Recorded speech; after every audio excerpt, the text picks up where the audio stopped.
Rain had been falling since dawn, slow and cold, drumming softly against the windows of the small apartment where Emma Carter had lived alone with her daughter for nearly 2 years. The thin envelope slid through the mail slot, landing atop a stack of overdue notices and employment rejection letters that had gathered on the entryway floor like fallen autumn leaves.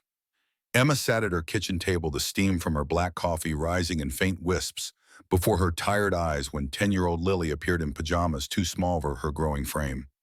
"Look, Mom, you got something with a gold seal." Lily's thin fingers plucked the envelope from the pile, inspecting the embossed letterhead with curiosity. The letter bore the thin golden insignia of Blackwell and Associates Attorneys at Law, with Emma's name typed neatly in blue ink, followed by their cramped Brooklyn address. Emma turned it over, a faint unease settling in her stomach. The envelope felt too formal, too official for someone like her. In the 25 years she'd worked at the Parkside Library, she'd become accustomed to predictability, to the quiet rhythm of cataloging and shelving that had structured her days.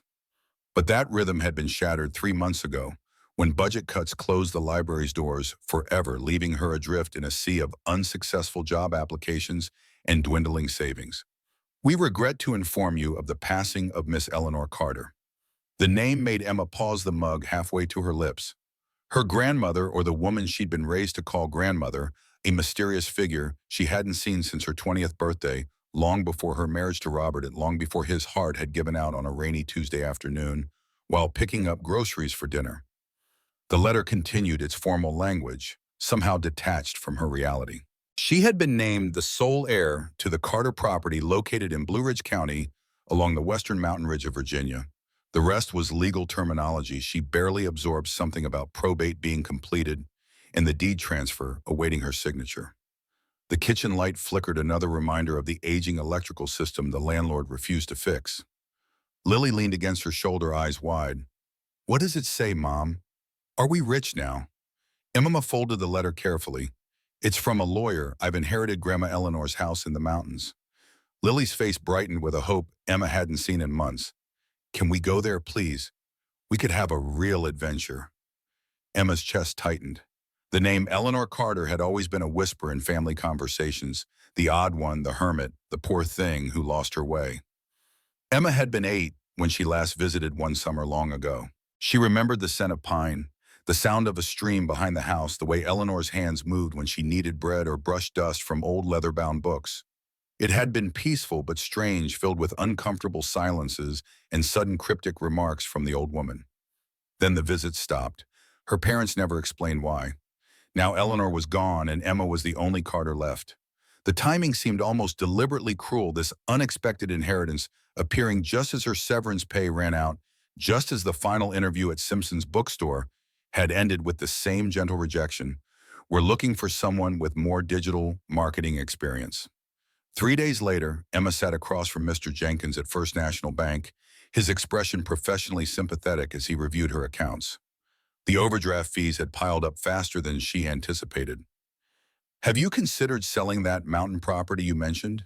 His fountain pen tapped against the desk. "Those old places in Blue Ridge aren't worth much, but it might cover your immediate expenses." Emma glanced at the bank statement, the number swimming before her eyes. Even with her resume out at every library and bookstore within 50 miles, the prospect of finding adequate work seemed to dim with each passing day. The rent was due in 2 weeks. Lily needed new shoes for school. Duke needed his heart medication. That night, after Lily had gone to bed, Emma pulled out a dusty photo album from beneath her bed. The last page held a single faded photograph, Emma, at 8 years old, standing beside a tall, angular woman with steel gray hair and piercing eyes. Eleanor Carter's arm rested awkwardly around Emma's shoulders, neither of them quite smiling. Behind them stood the house, 2 stories of weathered wood and stone, leaning slightly against the base of a cliff, surrounded by towering pines. Even in the photograph, it looked remote, unwelcoming. Emma's fingers traced the edge of the photo. What kind of life had Eleanor led there alone for decades? What secrets had driven her into isolation? And what twist of fate had led her to leave everything to the granddaughter she barely knew a week later? Emma packed a single suitcase. Clothes, a notebook, flashlight, some canned food, and the letter from the lawyer. The apartment superintendent had been surprisingly understanding about breaking the lease. "It's not like I don't have people lining up for units these days," he'd said, pocketing her last month's rent. Just leave it clean. Lily bounced with excitement as they loaded their meager belongings into Emma's aging Honda Civic. Duke, their 11-year-old golden retriever, climbed into the back seat without hesitation, his arthritic legs struggling with the step. His graying muzzle came to rest on Lily's lap, eyes looking up at her with unwavering devotion. This is going to be amazing, Mom. Lily's eyes sparkled with an optimism Emma couldn't bring herself to dampen. Maybe there's hidden treasure in the house, or secret passages, or both. Mama checked the rearview mirror, taking one last look at the apartment building that had been their home since Lily was born. The gray concrete structure offered no sentimentality, no reason for backward glances. Yet she felt a pang of uncertainty as she pulled away from the curb. At least in Brooklyn, she understood the rules of survival. The drive began under pale morning light, the radio playing softly as they left the city behind. Lily's nose pressed against the window, watching skyscrapers give way to suburbs, then to stretches of farmland and forests. The deeper they drove into Virginia, the more the landscape transformed. Hills rose around them, then mountains. The roads narrowed and twisted. Cell phone reception grew spotty, then disappeared entirely. By mid-afternoon, dark clouds had gathered heavy with the promise of rain. The GPS had lost signal 20 miles back, forcing Emma to rely on the printed directions the lawyer had included with the deed paperwork. Blue Ridge County Carter property, Hollow Creek Road. The landmarks grew increasingly vague: an abandoned gas station, a fork past an old mill, a wooden bridge that had seen better days. The first drops of rain hit the windshield as they turned onto a gravel road that wound upward into dense forest. Duke whined softly from the back seat. Lily's earlier excitement had quieted into watchful silence as the trees closed in around them, branches scraping against the car windows like seeking fingers.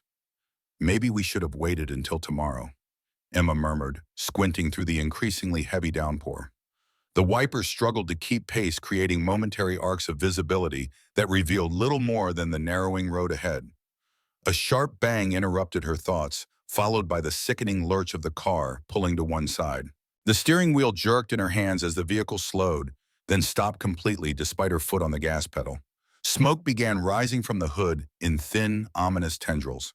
Emma rested her forehead against the steering wheel, exhaustion and defeat washing over her in equal measure.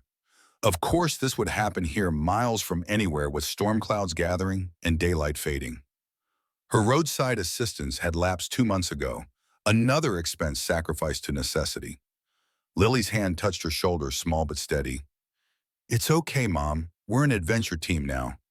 Remember, the rain's not so bad. We can walk the rest of the way. Emma lifted her head, forcing a smile she didn't feel. It could be miles, sweetie, and with this storm coming... Her voice trailed off as headlights appeared around the bend behind them, cutting through the gloom. A battered blue pickup truck slowed as it approached, stopping alongside their disabled vehicle. The driver's side window rolled down, revealing a weathered face beneath a faded olive-drab cap. You folks having trouble? The man's voice was gravelly but gentle, his eyes taking in the situation with a practiced efficiency that suggested military training. He appeared to be in his early 70s, his face etched with lines of experience, rather than just age, his gray beard neatly trimmed. Emma hesitated, years of city caution making her wary of strangers on isolated roads. But the rain was falling harder now, and Duke had begun to shiver in the back seat. We've broken down, she admitted finally. I think we're close to Hollow Creek Road. Would you know how far that is? The man's eyebrows lifted slightly. Hollow Creek. That's Eleanor Carter's place. He studied Emma's face more closely. You must be the granddaughter she mentioned. James Miller, he added, touching the brim of his cap in a gesture from another era. I used to help your grandmother with repairs from time to time. The coincidence seemed too convenient, yet there was something in his manner that inspired trust rather than suspicion. Emma introduced herself and Lily, then explained their situation. James nodded thoughtfully, rain dripping from the edge of his cap. That old Honda won't make it up the mountain trail anyway. Why don't I give you folks a lift? We can come back for your belongings once the storm passes. The drive up the mountain in James's truck revealed a landscape both beautiful and forbidding. The forest pressed close on either side, ancient trees standing sentinel in the gathering mist. Rain lashed against the windshield, but the old pickup climbed steadily, its four-wheel drive handling the increasingly rough terrain with practiced ease. Did you fight in a war? Mr. Miller Lily's question broke the silence, her curiosity overwhelming her shyness. James's eyes crinkled at the corners. Vietnam. Special Forces. The Green Berets, they called us. His gaze remained fixed on the treacherous road, but his voice softened. That's where I met your great-grandmother in a way. I was from these parts originally. Eleanor used to send care packages to local boys overseas. Wrote the most thoughtful letters. Emma turned to him, surprised. I never knew she did that. James navigated around a fallen branch, the truck's tires slipping slightly in the mud. Eleanor didn't broadcast her good deeds. Wasn't her way. The road narrowed further, eventually becoming little more than a dirt track winding deeper into the forest and up toward the cliffs that loomed in the distance, their tops obscured by low-hanging clouds. When even this track became impassable, James pulled the truck beneath a massive oak that offered some shelter from the worst of the rain. We'll have to walk from here, he said, reaching behind the seat for a weathered backpack. About half a mile. The house sits against the cliff face, sheltered from the north winds. Eleanor chose the spot carefully. They set out in the rain, James leading the way with a confidence born of familiarity. Duke plodded alongside Lily, his golden coat darkened by rain, but his tail wagging with newfound energy. Emma followed, one hand clutching her purse containing the deed and letter, the other holding Lily's small fingers. The air smelled of wet leaves and stone, rich with the earthy perfume of the forest floor. The deeper they went, the more it felt like walking into another time, a world untouched by the frenetic pace of city life. The house emerged from the mist like a vision from a forgotten dream.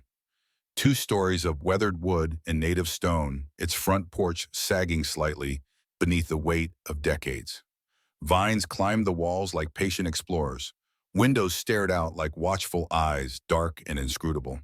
For a moment, Emma could almost imagine Eleanor standing there, a shawl wrapped around her thin shoulders, waiting on the steps as she had once done. But the house was silent now.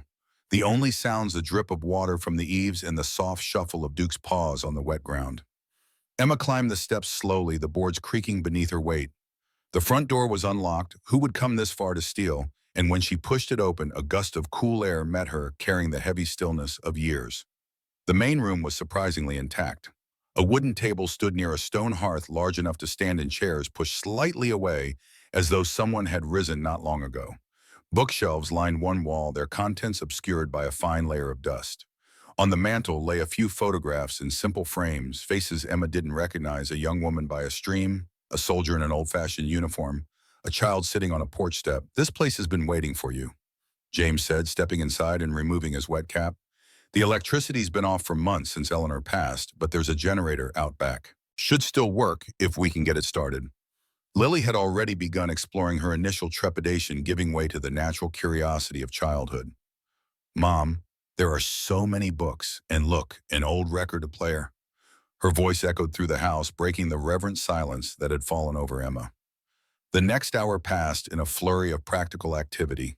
James showed Emma where to find the circuit breaker, how to prime the well pump for water, where Eleanor had stored emergency supplies. Despite his age, he moved with the precision and purpose of a man who had spent a lifetime preparing for contingencies. He was patient with Emma's questions, answering each one with the same gentle thoroughness. Generator's temperamental, he explained, leading her to a small shed behind the house. But she'll run if you treat her right. He demonstrated the starting sequence, checking the oil arm, setting, the choke pulling the cord with a practiced motion that made the machine sputter, then roar to life. The knack is in the wrist, not the arm. Try it. Emma hesitated, then took the cord. Her first pull produced nothing. The second, a weak sputter. On the third attempt, using the technique James had shown her, the generator coughed twice, then caught, settling into a steady rumble. There you go. James nodded with approval. Every woman should know how to start her own power. Inside, Lily had discovered a kerosene lamp and had managed, with Duke's companionable presence, to light it safely. The warm glow illuminated her delighted face as she placed it on the kitchen table. Look what I found, Mom. Just like in those pioneer books, James helped them bring in essential supplies from his truck. Extra food batteries, tools for emergency repairs. The rain continued unabated, occasionally punctuated by distant thunder. As evening approached, James built a fire in the hearth, the flames casting dancing shadows across the room. You'll be all right for tonight, he said, standing to leave. I'm just down the mountain if you need anything. He wrote his phone number on a scrap of paper. Reception's spotty up here, but it usually works from the west-facing windows. Emma walked him to the door, suddenly reluctant to see him go. The house, for all its solid construction, felt precarious, somehow balanced on the edge of a life she didn't yet understand. "Thank you," she said simply. "I don't know what we would have done." James settled his cap back on his head, his eyes crinkling. "Eleanor would have wanted you taken care of." He paused, seeming to weigh his next words. "She wasn't what people said, you know. She had her reasons for everything." Before Emma could ask what he meant, he was gone, disappearing into the rain and gathering darkness like a ghost. That first night in Eleanor's house, Emma felt the walls breathe around her. Not in a frightening way, but as though the house itself was alive with memory, with stories untold. She and Lily had cleared enough dust from a bedroom upstairs to make it habitable, spreading their sleeping bags on a bed that still held the impression of its last occupant. Through a small window, Emma could see the rain falling in silver sheets, the forest a dark mass beyond. Lily lay beside her Duke, curled at their feet, his gentle snoring a comforting counterpoint to the storm outside. "Mom, do you think Grandma Eleanor was lonely up here all by herself?" The question hung in the darkness between them, simple yet profound. Emma thought of her own loneliness after Robert died, the hollow ache that persisted even in a city of millions. "I don't know, sweetie. Some people find peace in solitude. I don't think I would," Lily murmured, her voice heavy with approaching sleep. "I'd want at least one other person. And a dog." Emma stroked her daughter's hair, so like her own chestnut brown, with natural waves that defied every attempt at straightening. Whatever Eleanor's reasons for isolation, Emma couldn't imagine choosing this remote existence, this deliberate separation from the world. Yet as the rain drummed against the roof and the fire crackled in the hearth below, she felt an unexpected sense of security envelop them, as though the old house, for all its isolation, offered a protection that their Brooklyn apartment never had. Morning arrived with lingering rain, softer now, a gentle percussion against the windows. Emma woke to find Lily already downstairs, Duke at her heels, exploring the kitchen with its ancient cast-iron stove and hand pump at the sink. The power had held through the night, the generator's distant hum, a reminder of modern convenience in this place that seemed suspended in time. After a simple breakfast of instant oatmeal heated on the camp stove Emma had packed, Lily's explorations grew bolder. She discovered a narrow staircase leading to an attic space tucked beneath the eaves, its sloped ceiling making it feel like the inside of a ship's cabin. Dust motes danced in the light from a single round window as Lily called down excitedly, "Mom, there are toys up here and books with pictures. Come see." Emma climbed the creaking stairs to find Lily sitting cross-legged on the floor surrounded by objects from another era, a hand-carved wooden train, a collection of bird feathers arranged by size and color books, with faded cloth covers and gilt-edged pages. In Lily's lap lay a leather-bound journal, its pages covered in neat, precise handwriting, interspersed with detailed sketches of plants, birds, and the surrounding landscape. "Do you think these were Dad's, Lily?" asked her fingers tracing a drawing of a salamander, rendered in incredible detail. "Maybe from when he visited as a kid."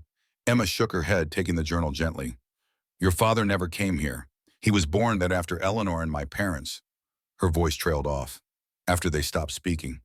"But these might have been meant for him, for us." As the day progressed, the storm intensified again. Wind howled around the eaves, finding every gap in the aging structure. A leak developed in the kitchen ceiling water, plinking steadily into a pot Lily had placed beneath it. The temperature dropped as evening approached the fire in the hearth, struggling against drafts that seemed to seep through the very walls. Emma stood by the window, watching sheets of rain lash against the glass. The isolation that had seemed romantic in concept now felt ominous, their vulnerability exposed by each gust of wind that shook the house. Should they have stayed in the city after all, like an omitted Mr. Jenkins' advice to sell this place unseen? A particularly violent gust rattled the windows, and somewhere upstairs something crashed to the floor. Lily looked up from the book she'd been reading, her face pale in the lamplight. "Is the house going to blow away?" "Oh, sweetie, it's stood here for almost 100 years. It's stronger than it looks." Emma hoped she sounded more confident than she felt. A sharp knock at the front door made them both jump. Duke lifted his head, ears alert, but his tail wagged in recognition before the door opened to reveal James Rain, dripping from his jacket, a toolbox in one hand and a canvas bag in the other. "Thought you might need some help battening down the hatches," he said, stepping inside and removing his sodden cap. "Storm's picking up. They're saying it might be the worst in a decade." Emma felt relief wash over her. James moved through the house with purpose, showing Emma how to place buckets under leaks, how to stuff rags into drafty windows, how to bank the fire for maximum heat. His presence transformed their fear into focused activity, his calm confidence infectious. When Lily mentioned the crash from upstairs, James followed them to investigate. A section of ceiling plaster had fallen in the hallway, revealing water-damaged wood beneath. James examined it with a practiced eye, then retrieved tools from his box. "It's the flashing around the chimney," he explained, setting up a small ladder. "Water's getting in where it meets the roof. I can patch it for tonight, but it'll need a proper fix when the storm passes." Emma watched as he worked efficient and focused, showing her what he was doing at each step. "Always caulk from bottom to top so the water runs down over the sealed seam, not under it. Simple physics, but folks get it wrong all the time." By the time he finished, the leak had slowed to an occasional drip. James climbed down, wiping his hands on a rag. "Should hold until we can get up on the roof. Emma asked, surprised by the assumption of continued help. James's eyes crinkled. "Unless you've got roofing experience hidden in those librarian skills of yours." Later that night, with James settled on the sofa downstairs, he'd refused to leave in the worsening storm, despite Emma's assurances they would be fine. Emma found Lily in Eleanor's bedroom, sitting on the floor beside an enormous wardrobe of dark polished wood. Duke lay beside her, his nose pressed to the base of the furniture, tail swishing back and forth with interest. "What's Duke found?" Emma asked, kneeling beside them. "He keeps sniffing this spot like there's something inside. But I can't get the drawer open." Lily pulled at a bottom panel that appeared to be part of the wardrobe's decorative base. "It looks different from the rest. See how the grain doesn't match." Emma examined the wood more carefully. Lily was right, the back panel was subtly different, and its edge not quite flush with the surrounding frame. She pressed it lightly, feeling it shift under her touch. Retrieving a letter opener from Eleanor's desk, she worked it carefully into the small gap, applying gentle pressure until the panel popped free. Behind it lay a narrow cavity, dark and deep enough for her hand to fit through. Emma reached inside carefully, her fingers encountering something cool and metallic. When she withdrew her hand, she held a small tin box wrapped in wax paper. Behind it was another and another 5 in total, stacked neatly like nesting dolls. Her fingers trembled as she peeled back the paper from the first one. Inside lay bundles of bills, crisp despite their age, tied together with faded ribbon. The second box held more cash and several gold coins. The third, documents folded into envelopes, what appeared to be bank statements and property deeds. The fourth contained newspaper clippings yellowed with age, their headlines partially visible. "Relief funds missing. Flood recovery questioned. Suspicion falls on Treasury manager." It was the fifth box, smallest of all, that made Emma's heart stutter. Inside lay a sealed envelope with her name written in elegant, flowing script. She recognized the handwriting from the journal Lily had found from notes in the margins of books throughout the house. Eleanor's handwriting. She broke the seal with unsteady hands, unfolding a single sheet of paper that crackled with age. "My dear Emma, if you are reading this, then you have found what I have protected for so long. These funds were never stolen as they claimed. They were saved from those who would have misused them for personal gain. The men who ran the relief committee after the Great Flood of '63 sought to profit from tragedy to line their pockets while families lost everything. I could not expose them without losing everything myself. What evidence I had would have been dismissed, my word against theirs. So I made a choice that cost me my reputation, my family, and nearly my sanity. I took the money and disappeared, becoming the thief they already believed me to be. I have kept these funds untouched all these years. I could not use what was meant for others, yet I could not return it to those who would abuse it. Perhaps that was pride, perhaps foolishness. I leave that judgment to you. There is more to this story than I can commit to paper truths that would have died with me had you not come. The Harrison family built their fortune on the backs of those who lost everything in the flood. Victor Harrison, who now presents himself as the town's benevolent patriarch, was at the center of it all. Be careful, Emma. The past does not stay buried in these mountains. It rises like groundwater after rain, seeping into the present whether we wish it or not. Trust James Miller. He knows more than he may initially reveal, but his loyalty has never wavered. I wish we had known each other better. I wish circumstances had been different. Know that everything I did because I believed it right, not because it was easy. With love and hope, Eleanor. Emma read the letter twice, then a third time, her mind struggling to process its implications. The money hidden in the walls. The accusations against prominent families. Eleanor's isolation, not the actions of a guilty thief, but of a whistleblower who had nowhere to turn. She handed the letter to Lily, whose small face grew increasingly serious as she read. So great-grandma Eleanor wasn't a bad person who stole money. She was a hero who protected it. Before Emma could answer, a tremendous crash shook the house. Duke leapt to his feet, barking frantically. The wind outside had reached a fever-pitch, rain lashing the windows with renewed fury. Emma rushed to the hallway, Lily close behind, to find water pouring through a new gap in the ceiling, running down the walls in sheets. James appeared at the bottom of the stairs, his face grim. Tree limb came down on the north corner. We need to move everything away from that wall fast. The next hour passed in desperate activity. James, Emma, and Lily worked together to move furniture, place buckets, and hang tarps to direct the water away from Eleanor's precious books and papers. The hidden boxes were quickly transferred to a dry corner of Eleanor's bedroom, wrapped in waterproof tarps from James's truck. Duke paced nervously, sensing the danger, but unable to help. The water rose steadily outside the normally peaceful stream behind the house, transformed into a raging torrent that threatened to overflow its banks. James eyed it with growing concern, checking the level every few minutes. If it keeps rising at this rate, we'll need to move to higher ground, he said, his voice steady despite the worry in his eyes. The lower floor could flood. Emma and Lily worked frantically to move the most important items upstairs. Eleanor's journals, the hidden boxes, family photographs, and essential supplies. The wind shrieked around the eaves, punctuated by the crack and groan of stressed timber.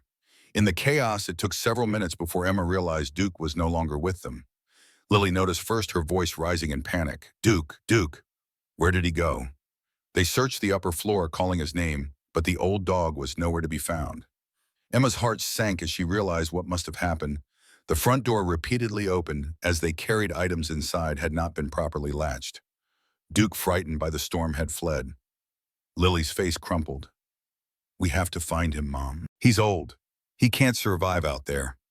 Before Emma could respond, Lily was already racing down the stairs, grabbing her raincoat from the hook by the door. Emma called after her, but another crash of thunder drowned out her voice. By the time she reached the front door, Lily was already outside, a small figure, dashing into the rain and darkness, calling Duke's name. Emma stood frozen for a split second, terror washing over her. Then James was beside her, pressing a flashlight into her hand and shrugging into his own coat. We'll find them, he said, his voice cutting through her panic. Stay close to me. They plunged into the storm, the rain immediate and shocking in its intensity. The beam of James's flashlight cut through the darkness, revealing a landscape transformed by water and wind. Trees bent at unnatural angles, debris scattered across the ground. The roar of the swollen stream had become a constant background noise, ominous in its power. Lily, Duke. Emma's calls were swallowed by the wind, seeming to travel no distance at all. They followed the muddy path away from the house, James in the lead, his military training evident in his methodical approach. He paused at each fork in the path, scanning in all directions before choosing the most likely route Lily would have taken. The ground grew increasingly treacherous mud, giving way to standing water in places. Emma's boots sank ankle-deep, with each step the cold seeping into her bones. Yet fear for Lily drove her forward, her eyes straining to catch any glimpse of movement, any sign of her daughter or their dog. They had ventured perhaps a quarter-mile from the house when James suddenly stopped, holding up his hand for silence. Emma held her breath, listening. There, a faint sound rising above the storm. Duke's distinctive bark, followed by what might have been a child's voice. This way, James veered off the path, leading them toward a massive oak that had stood for centuries at the edge of the creek. Now the creek had become a river, its waters rising to engulf the tree's lower trunk. And there, caught in the branches about 8 feet above the churning water, was Lily, clinging to the trunk with one arm, while holding Duke close with the other. Mom Lily's voice carried, despite the storm, relief and fear mingled in equal measure. Duke ran out and I followed him, and then the water came up so fast, Emma started forward, but James caught her arm. The ground's not stable, it's saturated. We need to be smart about this. He handed her his flashlight, then uncoiled a length of rope from his belt, ever prepared even in pajamas and a raincoat. We'll make a safety line. I'll go out to them. You anchor us here. He quickly demonstrated how to secure the rope around a nearby tree, creating a system that would allow him to reach Lily without being swept away if the ground gave way. The technique was clearly one he'd used before, his hands moving with practiced efficiency despite the rain and darkness. Emma watched, her heart in her throat, as James made his way carefully toward the tree. The water had risen further now, lapping at the roots and lower trunk. Lily clung to her perch, Duke whimpering in her arms. The old dog, despite his fear, was staying remarkably still, as though understanding the precariousness of their position. James reached the tree and began climbing, his movements deliberate and precise, despite his age. When he reached Lily, he secured the rope around her waist, first creating a safety harness. Only then did he reach for Duke, gently transferring the trembling dog to the crook of his arm. Easy now, little scout, he said to Lily, his voice calm above the storm. One step at a time, just like we practiced. Emma held the anchoring rope with white-knuckled determination, her eyes never leaving her daughter as Lily began the careful descent. James stayed close, one hand steadying her when branches proved slippery or when a gust of wind threatened her balance. Duke remained remarkably compliant in James's other arm, as though sensing that his usual wriggling would be dangerous. They were almost to the ground when it happened. A loud crack split the air as a section of bank gave way, the water rushing in to claim new territory. James reacted instantly, pushing Lily towards solid ground with one hand while maintaining his grip on Duke with the other. The momentum caused him to lose his own footing, sending him sliding toward the churning water. Emma pulled hard on the safety rope, the rough hemp burning through her gloves. For a terrible moment, she thought it wouldn't hold, that the current would claim James and Duke both. But the rope went taut, stopping James's slide mere inches from the water's edge. With a strength born of desperation, Emma pulled hand over hand, drawing him back from the brink until Lily could grab his outstretched arm. Together, they managed to drag James and Duke to safety, all four of them collapsing on relatively dry ground beneath the canopy of another ancient tree. They huddled there for a moment, rain still pelting them, but somehow less important now, their breathing gradually slowing from the frantic pace of survival to the measured rhythm of relief. It was Lily who broke the silence, her voice small but steady. You saved us, Mr. James, like a real hero. James shook his head, water dripping from his silver hair. We saved each other. That's what matters in this life, not facing storms alone. Emma looked at this man, a stranger yesterday, now someone who had risked his life for her daughter without hesitation. A man who had known Eleanor, who perhaps shared secrets, Emma was only beginning to uncover. The storm continued to rage around them, but as they made their way carefully back to the house, supporting each other on the treacherous path, Emma felt something she hadn't experienced in a long time. Not just gratitude, though that was certainly present. Not just relief at her daughter's safety. It was something more fundamental, a sense that perhaps in this remote house on the edge of wilderness, they had found not just shelter, but the beginning of a path forward. Eleanor's letter, the hidden money, the accusations against the Harrison family, all of it would need to be addressed. But for now, as they stumbled through the door of the old house, dripping and exhausted but alive, Emma allowed herself to feel, if not quite hope, then at least the possibility of it. The storm had changed things, washing away old certainties and revealing new foundations. What had seemed like an ending, the loss of her job, the forced move from the city, now felt more like a beginning, a chance to uncover truths long buried, and perhaps in doing so to find a kind of justice Eleanor had been denied. Duke shook himself vigorously in the entryway, spraying water in all directions. Lily laughed despite her exhaustion, the sound bright and unexpected in the storm-battered house. And for the first time since arriving, Emma felt that perhaps they were exactly where they needed to be. Not lost in wilderness, but found. Dawn broke clear and brilliant over the mountains, the storm's fury spent and washed away with the night. Emma stood on the porch surveying the damage with a cup of steaming coffee warming her palms. The old house had weathered the tempest remarkably well, all things considered. A section of guttering hung at an awkward angle, shingles littered the ground like fallen leaves, and the yard had transformed into a small lake, but the structure itself stood firm, as if in defiance of nature's assault. I've been thinking about what's in those boxes, Lily said, appearing at Emma's side. Her hair was still tousled from sleep, Duke padding faithfully behind her. If great-grandma Eleanor was protecting the money from bad people, Doesn't that make her like Robin Hood? Emma sipped her coffee, considering the question through the lens of a child's moral clarity. Not exactly, sweetie. Robin Hood stole from the rich. Eleanor was protecting money that was already stolen or about to be.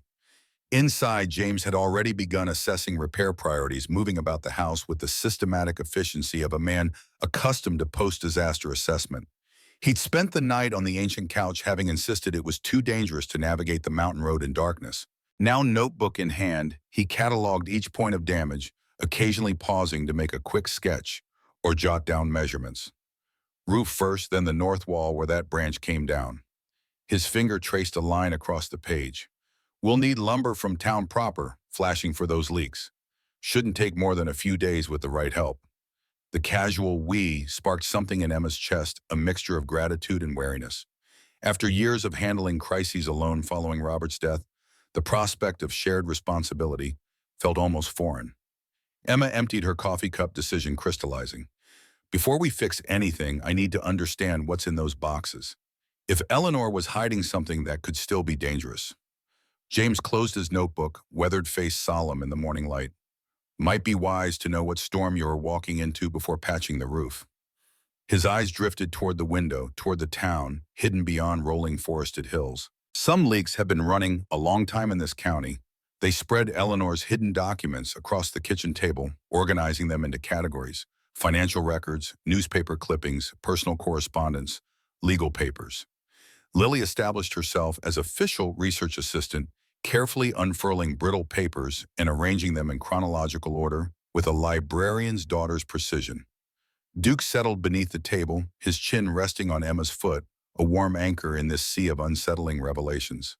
The story that emerged from those yellowed pages painted a disturbing picture. In 1963, a catastrophic flash flood had swept through the valley below, destroying homes, businesses, and infrastructure. 6 people died, dozens were injured, and hundreds lost everything. A relief fund established to help rebuild had raised over $120,000, a considerable sum for the time, with Eleanor Carter serving as fund treasurer due to her accounting background. Then the money vanished along with Eleanor. The newspapers declared her a thief, a betrayer of community trust. Officials claimed she'd absconded with the entire fund, though no charges were ever filed due to insufficient evidence. Eleanor disappeared into the mountains, becoming a local legend, a cautionary tale about the darkness hiding in seemingly respectable people. But Eleanor's private ledgers told a different story. They documented systematic discrepancies between donations received and funds deposited. Invoices for administrative expenses that appeared legitimate at first glance, but led to shell companies. Properties purchased from desperate flood victims at pennies on the dollar later developed into lucrative commercial ventures. All roads led to Victor Harrison, then a young businessman chairing the relief committee, now the town's wealthiest citizen. His son Richard, currently the county attorney, appeared in several photographs of the original committee, a teenager standing proudly beside his father as they distributed token payments to grateful survivors. Emma traced a finger across a newspaper photograph showing Harrison breaking ground on his first shopping center, built on land that had once housed a dozen family homes washed away in the flood. The timing couldn't be coincidental. I knew something wasn't right, James said, studying a ledger entry over her shoulder. I'd just gotten back from my first tour in Vietnam when the flood hit. The numbers never added up, but questioning Victor Harrison in this county was like questioning God himself. His wealth created jobs. His family donated to every charitable cause, provided they controlled the purse strings. What happened to the people who lost their homes? Lily looked up from a stack of photographs showing mud-covered streets lined with debris. James's expression darkened. Some rebuilt. Many moved away. The official story became that Eleanor had stolen the money meant to help them. Harrison offered below-market loans through his bank, generous on the surface, predatory underneath. Those who couldn't keep up with payments lost what little they had left. Emma closed Eleanor's journal, her mind racing. If this is all true, if we can prove it, your grandmother tried that route. James tapped a yellowed legal document, a complaint Eleanor had drafted, but apparently never filed. Harrison had too much influence, too many powerful friends. What she couldn't win in court, she accomplished through stubborn endurance. She kept the evidence safe and kept the money out of Harrison's hands. Sometimes victory is measured in what your enemy fails to achieve. While Emma and James pieced together the financial puzzle, Lily made a discovery of her own upstairs. Mom, come quick, I've found something in the diary. Emma hurried upstairs to find her daughter cross-legged on the floor of Eleanor's bedroom, the leather journal open before her. Lily pointed excitedly to a series of seemingly random numbers and symbols scattered throughout the diary entries. I thought they were just notes, but look what happens when you connect them in order. Her small finger traced a pattern across several pages. It's a map of the property and the mountain, and there are X marks in strange places. Sure enough, when the symbols were interpreted as coordinates on a hand-drawn map of the area, they formed a crude but recognizable rendering of the property with several locations marked by small crosses. One appeared to be directly behind the house near the cliff face, another deeper in the forest, and a third near what appeared to be the stream crossing. She was documenting something Emma mused, studying the improvised cartography, or leaving breadcrumbs for someone to follow. James examined the markings with trained eyes. These aren't random. Military grid reference systems, simplified but effective. Eleanor was smarter than most gave her credit for. This one here, he indicated the mark behind the house. That's where we need to start looking. The morning's exploration yielded no immediate breakthroughs. The area behind the house revealed nothing unusual beyond a small spring bubbling from the cliff face, perhaps a water source in times of drought, but nothing that explained Eleanor's secretive documentation. The mystery would have to wait, as more pressing matters demanded attention. By midday, they had begun essential repairs. James taught Emma basic carpentry techniques as they secured tarps over the damaged sections of roof. She found herself absorbing his instructions with unexpected interest, her hands growing more confident with hammer and saw as the hours passed. There was something deeply satisfying about physical labor, after years of intellectual work, about seeing immediate tangible results from her efforts. Lily proved herself an enthusiastic, if not entirely skilled assistant, fetching tools and holding boards in place with fierce concentration. Duke supervised from a sunny patch of clearing ground, occasionally barking encouragement when progress seemed particularly impressive. "We'll need proper supplies from town," James said, as they stood back to assess their temporary patches. "And you should meet Samuel Cooper. Best carpenter in the county, knew Eleanor for decades." The drive down the mountain was less harrowing in daylight, though James's old pickup still groaned in protest at particularly steep sections. Emma watched the landscape unfold, dense forest giving way to scattered homesteads, then to the outskirts of what passed for civilization in Blue Ridge County. The town itself consisted of a main street lined with brick buildings dating from the early 1900s, a courthouse square dominated by a Civil War memorial, and various small businesses fighting a losing battle against time and economic reality. Blue Ridge Hardware occupied a corner building with large display windows advertising everything from fishing tackle to canning supplies. A bell jangled as they entered the interior, dim after the bright sunshine outside. The air smelled of sawdust, machine oil, and the particular mustiness unique to rural establishments that sold essential goods rather than luxuries. Samuel Cooper looked up from behind the counter, his weathered face breaking into a smile at the sight of James. His hands, gnarled from decades of carpentry, paused in the act of cutting a length of chain.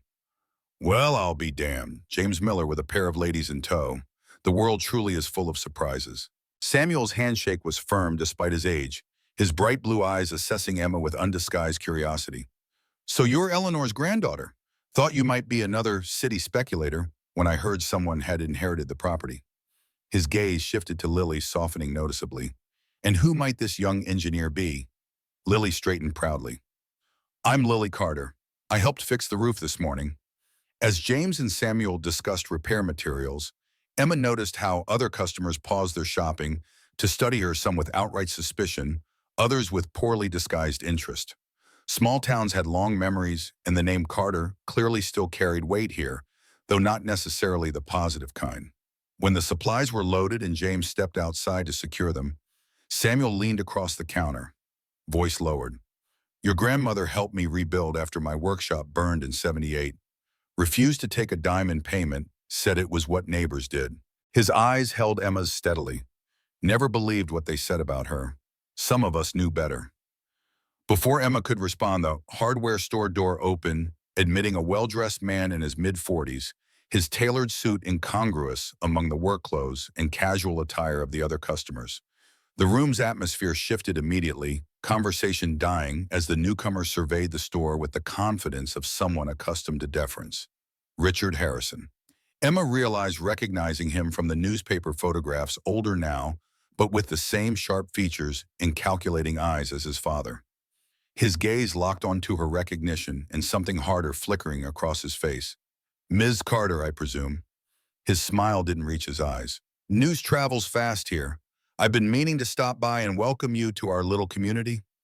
Emma straightened, acutely aware of the audience their conversation had attracted. The man who had accused Eleanor of theft now stood before her, hand outstretched in a pantomime of neighborly greeting. "Thank you, Mr. Harrison, and I'm still getting settled in." She accepted his handshake, noting the manicured nails and soft palm that had never known manual labor. Richard gestured at their cart of supplies. "I see you're making improvements." "That old place has been an eyesore for years." His voice carried through the store, pitched for maximum audience. "If you're planning to sell, my father's development company would be interested. The property has sentimental value to our family." The threat beneath the offer hung in the air between them. Emma maintained her composure, years of dealing with difficult library patrons serving her well. "I'm not looking to sell. We're finding the house quite charming, actually." Richard's smile tightened a fraction.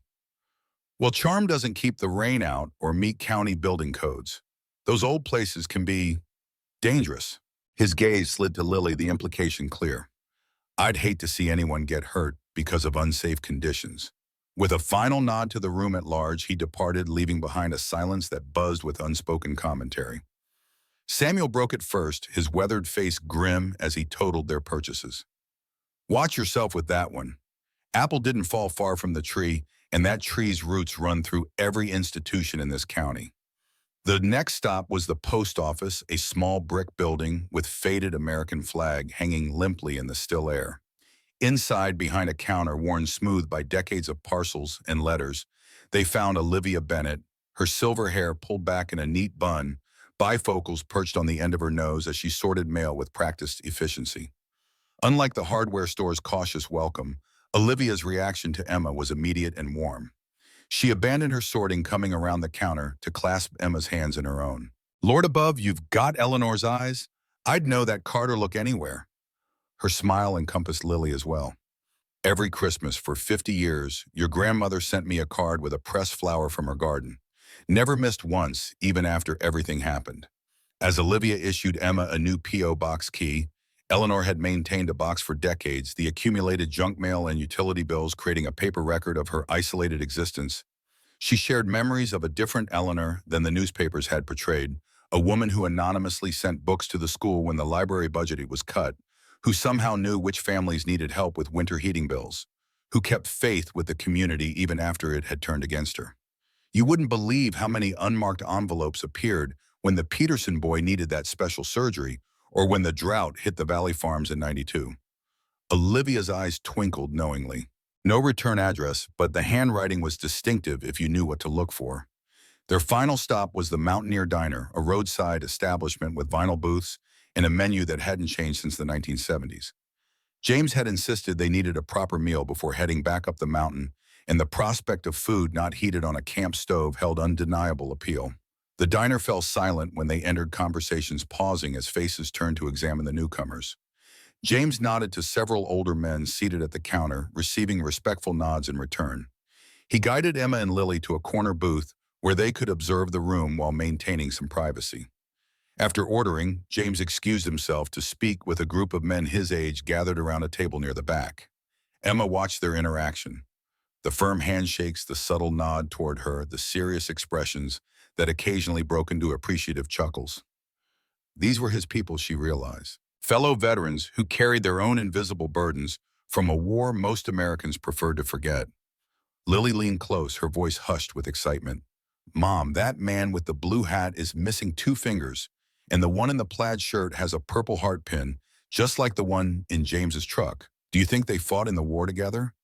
Emma nodded, realizing how much her daughter had absorbed from their time with James. "Vietnam changed a generation of men, sweetie. Some wounds are visible, others hidden deep." When James returned, a broad-shouldered man with silver-streaked hair accompanied him. "Emma, this is Frank Delgado, Marine Corps 2 tours. Frank's granddaughter Alice is about Lily's age. They're in the same grade at Blue Ridge Elementary." Frank offered a calloused hand. "Pleasure, ma'am." Alice hasn't stopped talking about the girl living in the witch's house on the mountain. His smile softened the potentially offensive description. Kids and their imagination. She's been begging to visit ever since she heard you'd moved in. By the time their food arrived, Lily and Alice had already arranged a play date, the two girls discovering each other across the diner with the radar-like precision of children seeking same-age companionship. Emma felt a tightness in her chest ease slightly. Perhaps Lily could find friendship here after all, despite the complicated history they were uncovering. As they ate, James explained how his veteran network had become an unofficial support system throughout the county, men who had seen the worst of humanity overseas, returning to find battles of a different sort waiting at home. After Nam, we understood things differently. Frank and the others, they've seen what corruption does to communities. They've had my back since Eleanor first found herself in Harrison's crosshairs. Driving back up the mountain as afternoon shadows lengthened across the valley, Emma processed everything they'd learned. Eleanor's reputation in town was clearly mixed villain in official narratives, secret benefactor in whispered accounts. The Harrison family's influence permeated every interaction, a gravitational force warping the social fabric of Blue Ridge County. At the house, evening brought with it a different kind of exploration. While Lily and Duke investigated the backyard stream, safely visible from the kitchen window, Emma delved deeper into Eleanor's journals, following the thread of her isolated existence through decades of daily entries. The writing revealed a woman of keen intelligence and dry wit, someone who found purpose in careful observation of the natural world and occasional anonymous interventions in human affairs. I cannot change my circumstance, but I can choose how to inhabit it, one entry read. The world believes me a thief. Let them. The truth doesn't require universal acceptance to remain true. Emma felt a growing kinship with this woman who shared her blood, but whom she had never truly known. Eleanor's stubborn integrity resonated across time, her refusal to surrender to injustice, even at tremendous personal cost. As dusk settled over the mountains, James departed with promises to return the next day with Samuel and proper building materials. The house felt oddly empty without his steady presence, the silence more noticeable as Emma prepared a simple dinner on the now functioning kitchen stove.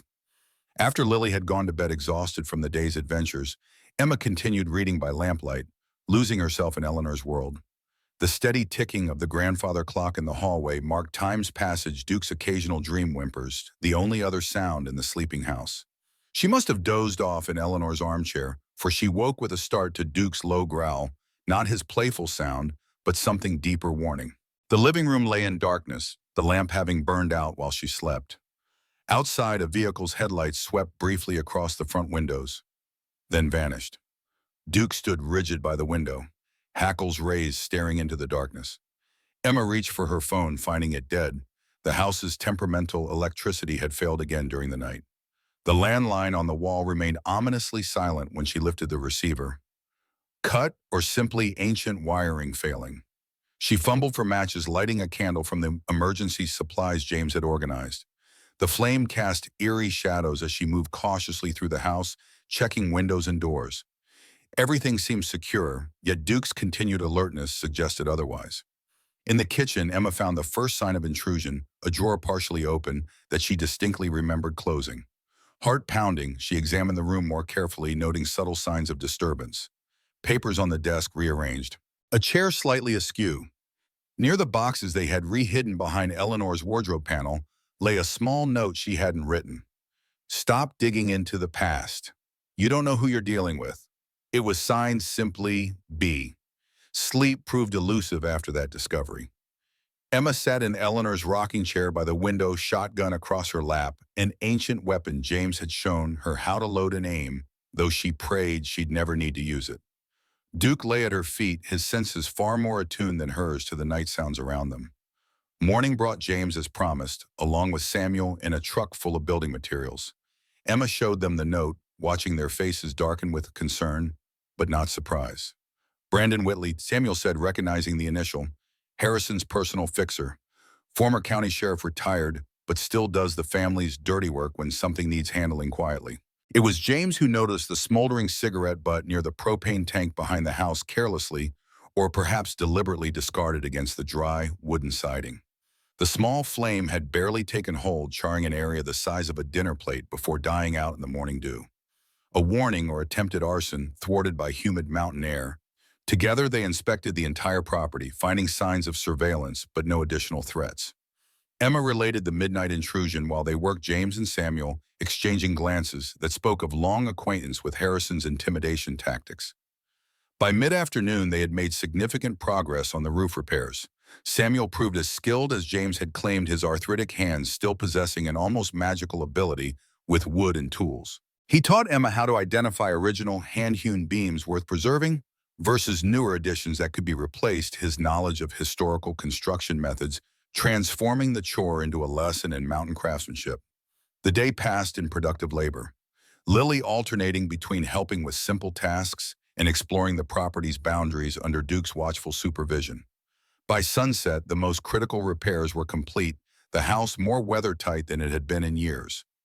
Samuel departed with promises to return for finish work, leaving James and Emma sitting on the porch steps watching the fireflies emerge as dusk settled over the forest. Harrison won't stop at threats, James said, finally breaking the comfortable silence between them. He's built his family legacy on that land deal after the flood. If word gets out that the fortune started with stolen relief money. Emma sipped from a mason jar of sweet tea, considering their options. The evidence was compelling, but fragmented, much of it circumstantial. After 60 years, how many witnesses remained? How many records could be verified? And even with proof, what justice could be found? When the Harrison family controlled local government law enforcement in the courts, as if summoned by their conversation, headlights appeared on the mountain road, winding slowly upward. Emma tensed, but James laid a reassuring hand on her arm. They won't try anything with witnesses present.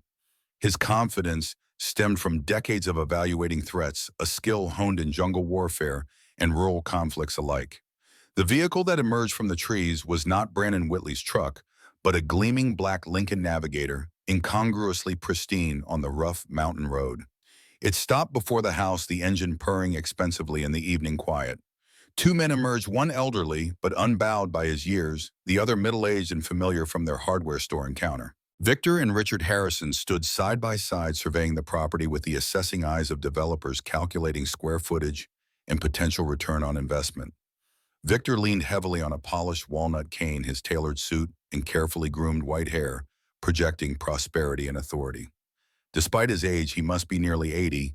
His gaze remained sharp, missing nothing as it swept over the house, the repairs in progress, and finally Emma and James on the porch. Miss Carter, Victor's smile was practiced, politician perfect. I thought it appropriate to welcome you personally to our community. His gesture encompassed the surrounding landscape as if he personally owned the view. We're quite proud of our little corner of Virginia. The conversation that followed maintained a veneer of civility while conveying unmistakable menace. Victor reminisced about the property's history, carefully omitting any mention of Eleanor's accusations or his own role in the flood recovery. Richard examined the ongoing repairs with thinly veiled disappointment, as if hoping to find code violations he could leverage. Finally, Victor came to his point. This remote lifestyle must be quite an adjustment from city conveniences. His tone suggested concern while his eyes calculated advantage. I'd be happy to take this old place off your hands, save you the trouble of bringing it up to modern standards. The land has sentimental value to our family. When Emma declined politely but firmly, the atmosphere chilled perceptibly. Richard stepped forward, legal training evident in his precisely worded response. My father is being kind. This house isn't up to code. One call to the county inspector, and it could be condemned. His smile didn't reach his eyes. Mountain roads can be dangerous too. Accidents happen, particularly to outsiders who don't understand local customs. James had remained silent throughout the exchange, but his presence beside Emma spoke volumes. The Harrisons recognized a potential obstacle in this quiet veteran, someone not easily intimidated by wealth or position. After they departed, their expensive vehicle disappearing into the gathering darkness, Emma released a breath she hadn't realized she was holding. They've been doing this for decades, haven't they? Bullying people off their land, using the system they control to get what they want. James nodded, his face grim in the porch light. Eleanor was the one person they couldn't break. She knew too much, had evidence that could hurt them. He glanced toward the house, its weathered exterior, now harboring renewed purpose. They'll try again. Brandon was just the opening move. Inside, Emma found Lily in the upstairs hallway, Duke beside her, both staring at a section of wall between two bookcases. "I think there's a door here, Mom." Duke keeps sniffing at it, and look, the baseboard doesn't match. Lily's fingers traced a nearly invisible seam where the wooden panels met. Emma examined the wall more carefully. The pattern of vertical boards appeared continuous at first glance, but on closer inspection, a section approximately 3 feet wide seemed subtly different. The wood grain not quite aligned with surrounding panels, the baseboard ending abruptly rather than continuing behind the adjacent bookcase. James joined them, his experienced eyes quickly confirming Lily's discovery. Secret rooms weren't uncommon in houses of this era, sometimes for hiding valuables, sometimes for concealing activities from revenue agents during Prohibition. He ran his hand along the edge, feeling for a mechanism. It was Lily who found the release, a decorative knot in the wood paneling that depressed under pressure, triggering a soft click. The panel swung inward on well-oiled hinges, revealing a narrow space beyond. The hidden room measured perhaps 6 by 8 feet, its contents preserved in darkness for decades. Shelves lined one wall, holding leather-bound journals similar to those they'd already discovered, but far more numerous. A small desk stood beneath a shuttered window, its surface covered with faded photographs and news clippings organized in meticulous, chronological order. Emma lifted one photograph carefully, a younger James in military uniform, standing beside Eleanor, both smiling at the camera with the particular brightness of people sharing a private joy. The date stamp on the reverse read June 1967. "You knew her before Vietnam." Emma's words were half statement, half question. James nodded, his expression softening at the memory. "We grew up together, though she was a few years older. When I enlisted, she was the only one who wrote consistently. Her letters kept me sane in the worst of it." This room contains more than evidence against Harrison, Emma realized as she surveyed the carefully preserved materials. It held the true narrative of Eleanor's life, not the official version of a disgraced embezzler, but the documented reality of a woman who had chosen principle over safety, truth over acceptance. The exploration of Eleanor's secret archive continued into the night, each document adding new dimensions to their understanding. James eventually departed with reluctance, promising to return early the following day. The mountain road was treacherous enough in daylight. Attempting it in darkness invited disaster. Emma secured the house as best she could, checking windows and doors, positioning Duke's bed near Lily's room, where his keen senses would provide early warning of any disturbance. She tried not to dwell on Richard Harrison's veiled threats or the knowledge that Brandon Whitley had breached their security once already. Sleep came fitfully interrupted by every creak of the settling house, every whisper of wind through the pines outside. Sometime past midnight, Duke's low growl jolted her fully awake. The sound held warning, his body tense beside Lily's bed, where Emma had allowed him to sleep after her daughter's insistence. Emma slipped from her room, moving quietly toward the stairs, straining to hear what had disturbed the dog. The faint scrape of metal against metal reached her ears, someone working at the back door lock with tools rather than keys. Heart pounding, she retreated to wake Lily, guiding her sleep-confused daughter to Eleanor's hidden room, where they might find safety if the intruders breached the house. "Stay here with Duke. Keep absolutely quiet." Emma's whisper carried urgency without panic, her maternal instinct to protect overwhelming her own fear. She positioned the shotgun beside her, hoping its mere presence would be deterrent enough. The minutes stretched endlessly as they listened to muffled sounds from below, footsteps on the kitchen floor, drawers being opened, low voices conferring. Two intruders at least methodically searching. Emma calculated distances to possible escape routes, angles of cover, weighing desperate options against dwindling time. A sudden crash from downstairs suggested frustration, someone knocking over furniture in anger or haste. Then light spilled from a powerful flashlight beam, sweeping the staircase, followed by heavy footsteps ascending. Emma raised the shotgun, aiming toward the doorway, forcing trembling hands to steady. Duke's growl deepened, the sound vibrating through the floorboards. Lily pressed against her side, small body trembling, but silent. The hallway creaked as someone approached, flashlight beams sliding beneath the door's small gap. The handle turned slowly. Emma drew a deep breath, finger tightening on the trigger guard. The silence shattered with a new sound, James's voice from the driveway, amplified by megaphone and unmistakable in its military command tone. "This property is protected. Law enforcement has been notified. You have 30 seconds to vacate before we open fire." Confusion erupted below. Hurried footsteps, urgent whispers, the sound of retreat. Flashlights bobbed through the ground floor windows as the intruders abandoned their search, fleeing toward the tree line. A vehicle engine roared to life somewhere down the mountain road, tires spinning on gravel before finding purchase. When James entered the house minutes later, he was not alone.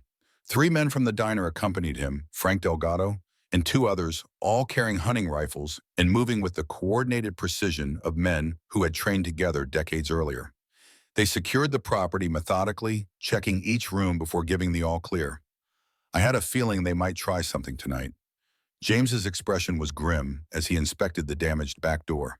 The veterans had established a rotating watch schedule after the Harrisons' visit, positioning themselves at strategic points around the property. Been too quiet lately. Harrison doesn't surrender territory without a fight. The intruders had left evidence of their identity, a monogrammed handkerchief, dropped in haste bearing the initials BW. Brandon Whitley, Harrison's enforcer, confirming their suspicions about who stood behind the escalating intimidation.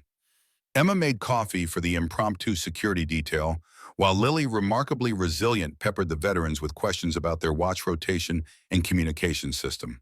By dawn, a plan had formed. James and his friends would maintain regular patrols, while Emma pursued the legal angle, gathering evidence that might stand up in court if necessary. That morning, while Samuel and the veterans continued repairs, Emma and Lily drove to the county library in search of historical records about the flood. The small brick building housed limited archives, but the microfiche collection included local newspapers dating back decades, a treasure trove for anyone seeking to reconstruct the past. The librarian, initially hesitant when Emma explained her research interests, became more helpful upon learning she was a fellow professional. Together, they located records of property transactions following the flood, a damning pattern emerging as they traced the path of parcels from desperate home owners to Harrison's development company at prices far below market value, then onward to commercial ventures at exponential profits. Emma photographed the records methodically, creating a digital archive of evidence. The most valuable discovery came in an obscure corner of the local history section, a self-published memoir by a former county commissioner who had questioned certain relief fund allocations before suffering an unexpected heart attack and resigning from office. His brief mentions of irregularities and unusual pressure from influential parties added credibility to Eleanor's accusations. As they gathered their findings, an elderly woman approached their table, her sharp eyes taking in the scattered research materials with professional assessment. Rebecca Anderson, former reporter for the Gazette, her hand extended toward Emma, grip still firm despite arthritic knuckles. I covered the flood and its aftermath. Been wondering when someone would start asking the right questions again. Over lunch at a small cafe away from the center of town, Rebecca shared her perspective, how her initial investigation into discrepancies in the relief fund had been repeatedly obstructed by her editor, advertising pressure from Harrison's businesses forcing the paper to abandon the story. I knew something wasn't right, but proving it was another matter. Eleanor had the financial expertise to see the pattern, but once she disappeared with the money, any questions I raised were dismissed as conspiracy theories. Rebecca's voice carried decades of professional frustration. Harrison built his empire on suffering, then rewrote himself as the county's benevolent patriarch. Their conversation drew the attention of nearby diners, word spreading rapidly that Eleanor Carter's granddaughter was openly investigating the old scandal. By the time they left the cafe, Emma felt the weight of observation from multiple directions, some supportive, others distinctly hostile. Back at the house, they found James in serious conversation with a group of veterans beneath the maple tree. In the yard, their faces grave as they examined what appeared to be a map of the county. He beckoned Emma over, introducing her to men she hadn't yet met, each one she realized with some connection to the flood or its aftermath. These men had witnessed the transformation of their community under Harrison's influence, had seen friends and neighbors pressured off family lands, had watched as questions were silenced through economic threats or worse. They offered fragments of evidence, overheard conversations, suspicious coincidences, patterns of retribution against those who challenged Harrison's narrative. Most valuable was their knowledge of Walter Thompson, a former relief committee member, now residing in the county nursing home. According to Frank, Walter had always seemed uncomfortable about what happened, but had never spoken publicly against Harrison. "He's fading fast," Frank explained, his eyes somber. "Pancreatic cancer. Maybe 3 months left. If he knows something, this might be your last chance to hear it." The Blue Ridge Elder Care Facility occupied a former school building on the outskirts of town, its institutional architecture softened by well-tended flower beds and cheerful signage. Inside, fluorescent lighting and disinfectant scents created the universal atmosphere of medical facilities everywhere, an environment Emma had become painfully familiar with during Robert's final illness. Walter Thompson occupied a private room at the end of a quiet hallway, his frail form dwarfed by the hospital bed and monitoring equipment. Despite his physical deterioration, his eyes remained clear and alert, studying Emma with undisguised curiosity as the nurse introduced her. Eleanor Carter's granddaughter. He repeated, his voice thin but steady. I've been waiting a long time for someone to come asking the right questions. From beneath his mattress, Walter extracted a small, leather-bound notebook, its cover worn smooth by decades of handling. I kept records, he explained, pages trembling in his withered hands. What was said when the doors were closed, which contracts went to which companies, how the money really flowed. Couldn't bring myself to speak up, then had a family, a mortgage, a reputation to protect. His gaze met Emma's directly, unflinching in its assessment. Cowardice comes in many forms. Mine was silence.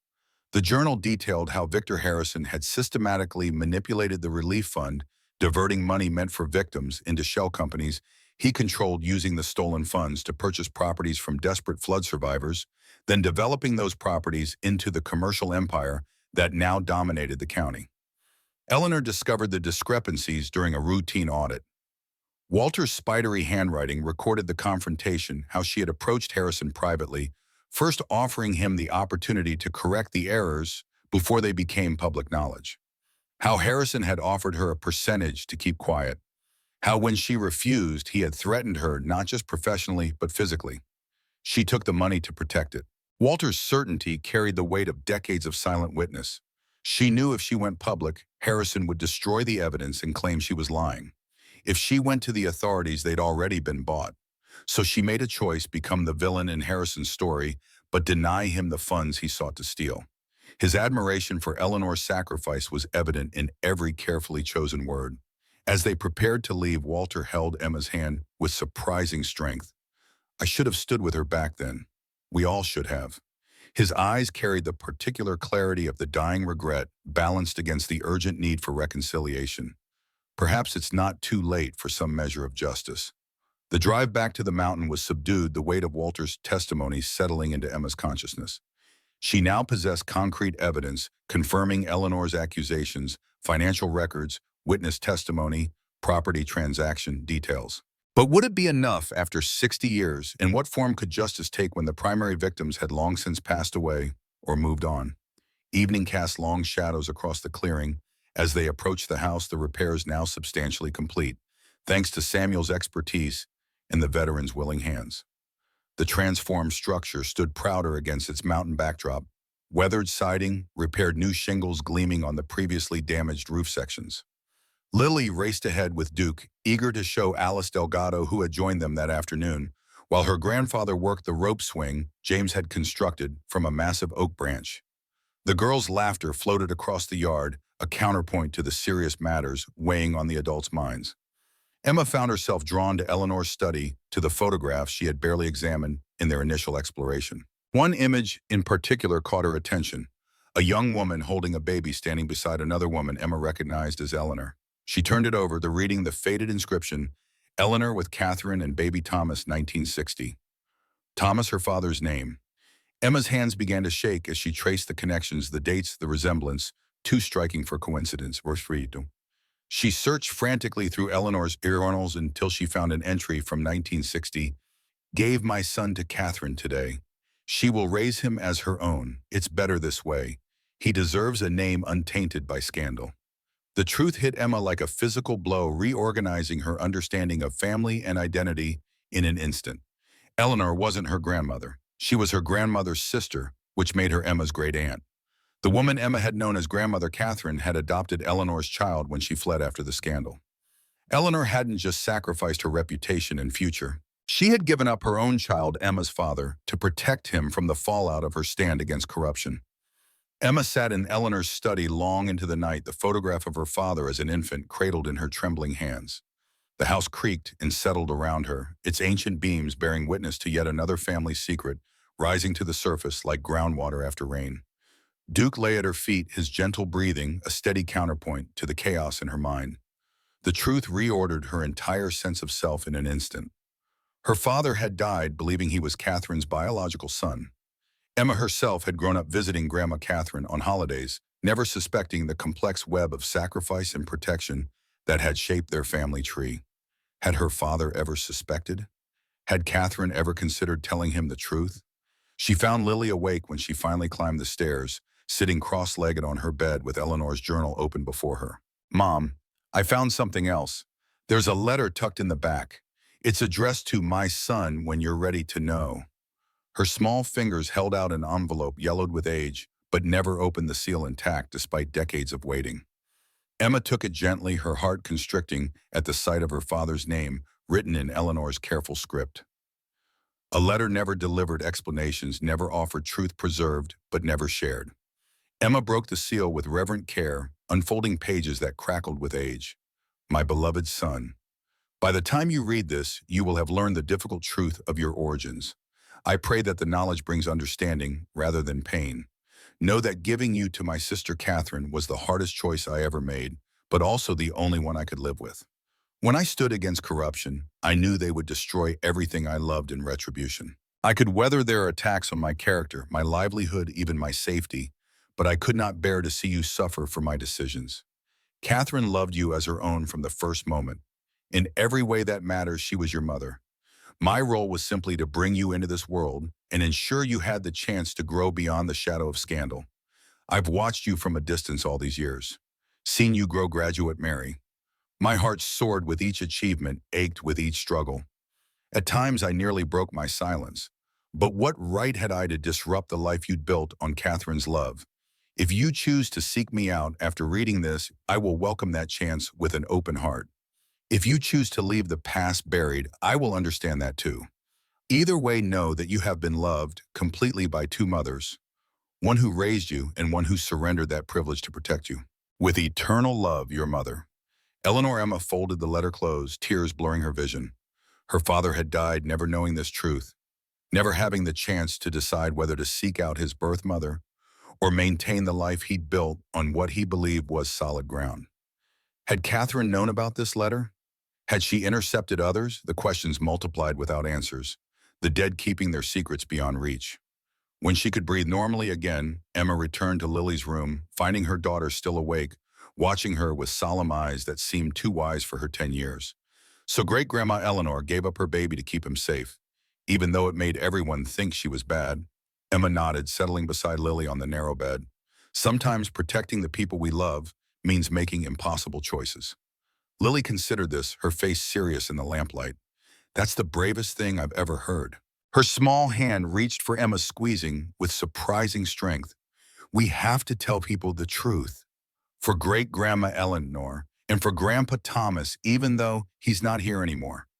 The conviction in her daughter's voice steadied Emma's resolve. Yes, they did owe Eleanor the truth, not just about her innocence in the financial scandal, but about the deeper sacrifice she had made in giving up her child. The question was how to bring that truth to light when the powers arrayed against them controlled virtually every institution in the county. Morning brought James and the veterans back to the house, their informal security rotation continuing despite the completion of major repairs.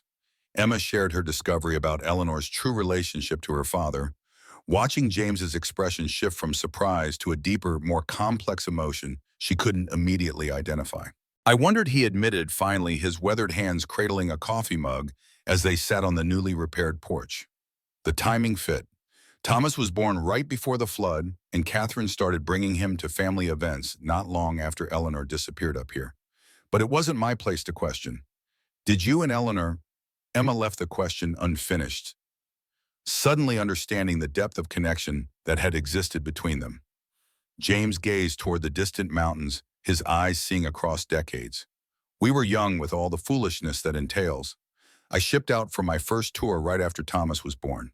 Promised I'd come back, make things right." His laugh held no humor. 2 weeks after I landed in Vietnam, the flood hit. By the time I returned, Eleanor was the most hated woman in the county, living alone up here. His eyes met Emma's directly. I offered to stand with her, tell everyone we'd get married, raise Thomas together. She refused, say the stain on her name would only spread to me, to the child.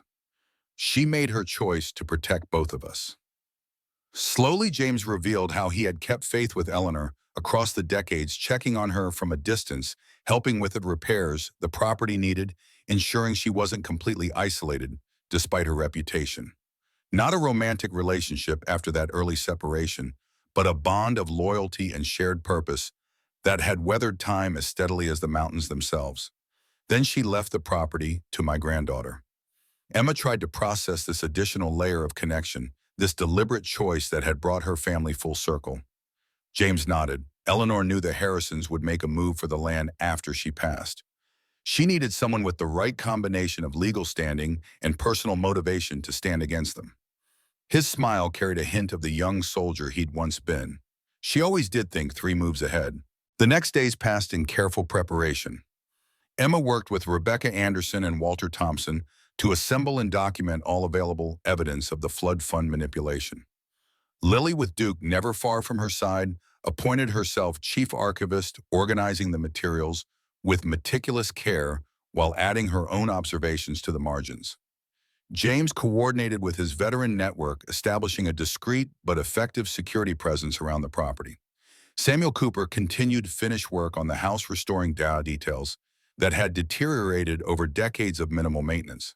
The property transformed gradually from a neglected relic to a comfortable home, reflecting both its history and its future purpose. In town, tension simmered beneath superficial civility. Emma felt evaluating gazes wherever she went, some sympathetic, others hostile.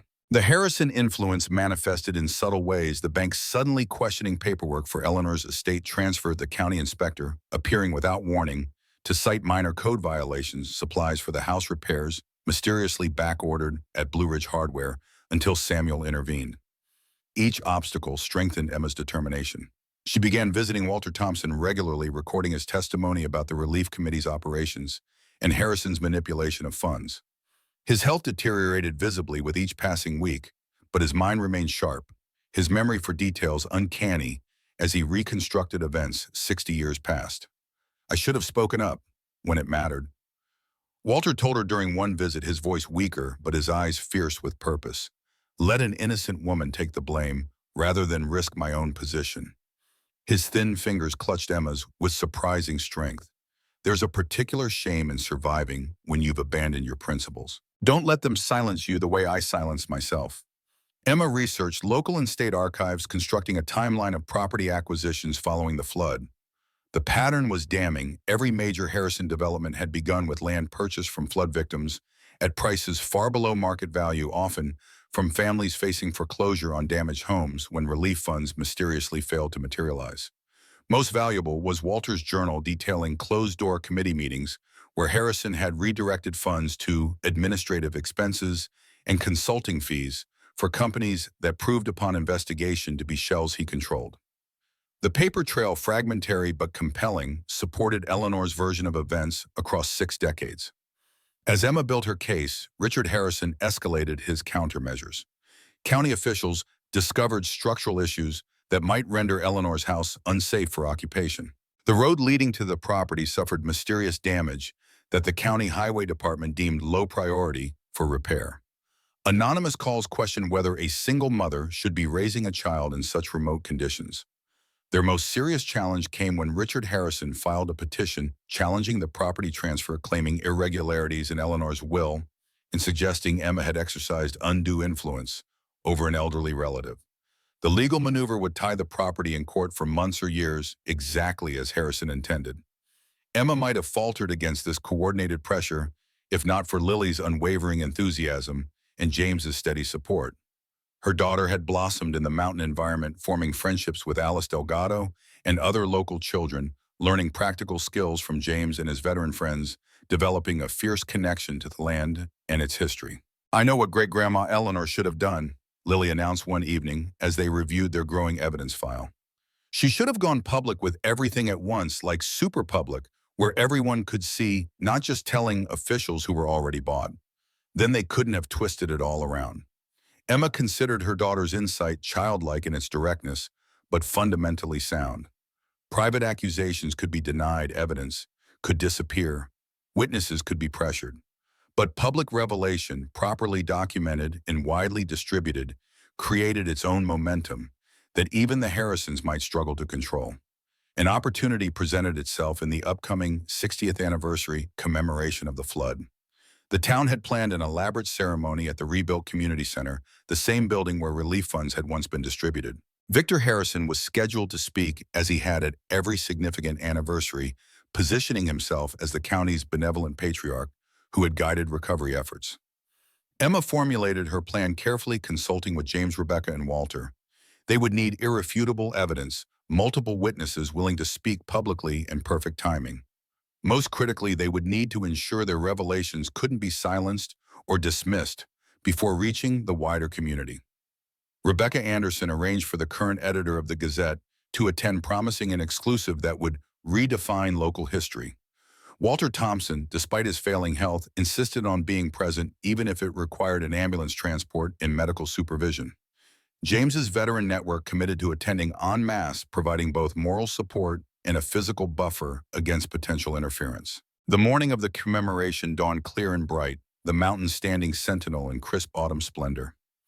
Emma dressed with deliberate care, professional, but not flashy, credible, without appearing confrontational. She helped Lily choose an outfit appropriate for the occasion, her daughter's excitement barely contained as they prepared for their public stand. James arrived in his pickup more formally dressed than Emma had ever seen him, pressed khaki pants, a button-down shirt, and most tellingly, the service medals he generally kept in a drawer. Today he would appear not just as Eleanor's friend, but as a decorated veteran whose credibility couldn't be easily dismissed. The community center parking lot overflowed when they arrived, the town's population swelled by former residents returning for the anniversary. Cameras from regional news outlets captured the gathering crowd, promising wider coverage than the local newspaper alone could provide. Emma felt eyes tracking their progress as they entered the building. Her grip tightened on the leather portfolio containing key evidence. Lily clutched a notebook filled with her careful cataloging of Eleanor's records. James walked beside them, his presence both protective and symbolic of connections that spanned generations. Inside, the community center had been transformed with historical displays, blown-up photographs of the flood and recovery efforts, and memorial tributes to those who had lost their lives. A central stage had been erected for the official speakers, with Victor Harrison's name featured prominently on the program. Emma noted Richard Harrison watching them from across the room, his expression calculating as he conferred with Brandon Whitley, whose bruised knuckles suggested recent activity that had nothing to do with the commemoration. They had anticipated her presence, but seemed surprised by the contingent of veterans filing in behind her, men whose military bearing and quiet dignity commanded a natural respect in this patriotic community. The ceremony began with predictable solemnity, a local minister offering prayers for those lost, the high school choir performing God Bless America, the mayor recounting the disaster's impact on their small community. Through it all, Emma waited, timing her intervention for maximum effect. Victor Harrison approached the podium leaning on his walnut cane, his presence commanding despite his age. The audience fell silent as he began his familiar narrative. The community's resilience, the unity that had emerged from tragedy, the progress they had achieved together in the decades since. Each word scraped against Emma's conscience like sandpaper on raw skin. His careful elisions, his positioning of himself as savior rather than predator, his appropriation of recovery efforts, he had actively undermined all of it, constructed a false history that had gone unchallenged for too long. She had planned to wait until the formal presentations concluded before approaching the microphone, but Lily disrupted that strategy with the impulsivity of youth. As Victor paused for breath between practiced platitudes, her daughter's hand shot into the air, waving with such determined energy that several audience members turned to look. The elementary school principal, mistaking this for participation in the educational portion planned for later, nodded encouragingly. "Do you have a question about the flawed young lady?" Lily stood, notebook clutched to her chest. "I have information from my great-grandmother Eleanor Carter's journals that changes everything about what really happened after the flood." Her voice rang clear in the suddenly hushed room. "She didn't steal the money. She protected it from people who were going to use it wrong." A murmur rippled through the audience. Victor Harrison's face hardened momentarily before reassembling into grandfatherly concern. Children often misunderstand complex historical events. His smile didn't reach his eyes. Perhaps your mother should clarify for everyone that these are simply family stories without factual basis. Emma rose from her seat, moving toward the stage with deliberate calm, portfolio in hand. They're not stories, Mr. Harrison. They're documented facts that have been suppressed for 60 years.